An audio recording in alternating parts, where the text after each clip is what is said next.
તો આજે સપ્તાહનો છેલ્લો દિવસ એટલે સૌથી પહેલાં સાપ્તાહિક બજાર પર નજર કરીએ તો જુઓ આ સપ્તાહ ફ્રન્ટલાઇનર ઇન્ડાઇસીસ માટે સારું રહ્યું છે। સેન્સેક્સ અને નિફ્ટી આ સપ્તાહે બંને એક સારી 1.5% તેજી સાથે આપણને બંધ થતા જોવા મળ્યા છે, પરંતુ ખાસ કરીને નિફ્ટી બેંકની અંદર પણ 1.25% તેજી આ સપ્તાહે આવતી દેખાય।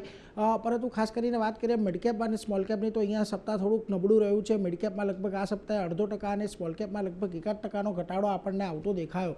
પરંતુ આજના બજારની વાત કરીએ તો આજે સવારથી બજારમાં એક સારી તેજી હતી અને આજના દિવસના અંતે નિફ્ટી તમને સારી તેજી સાથે 25,100 પાર 1.25% તેજી સાથે બંધ થતો દેખાયો છે। સેન્સેક્સમાં પણ એક સારી તેજી રહી, નિફ્ટી બેંક પણ ઓલમોસ્ટ 1.25% જેટલો વધીને બંધ થતો દેખાયો છે।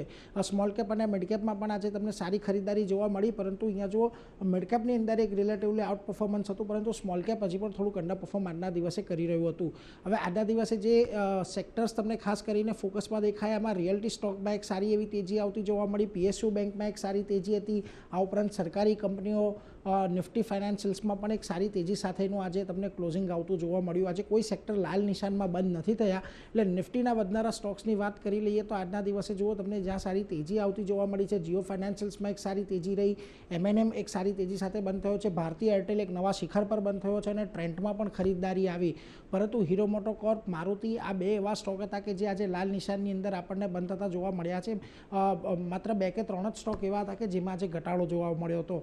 મિડકેપના ફ્રન્ટ પરથી વાત કરીએ તો જુઓ આજે ગ્રીન એનર્જીને લગતા સ્ટોકમાં એક સારી તેજી રહી, વારી energies, premier energies, NTPC green બધામાં એક સારી તેજી રહી। કોચિન શિપયાર્ડ એક મજબૂતી સાથે બંધ થયો, પરંતુ જ્યાં ઘટાડો આવ્યો ત્યાં જુઓ એમઆરએફનું કાઉન્ટર હતું કે જ્યાં આગળ આજે લગભગ તમને 2.5% વધારેનો ઘટાડો આવ્યો। મેનકાઇન્ડ ફાર્મા, ટાટા ટેક અને ઓઇલ ઇન્ડિયા પણ દબાણ સાથે બંધ થયા છે।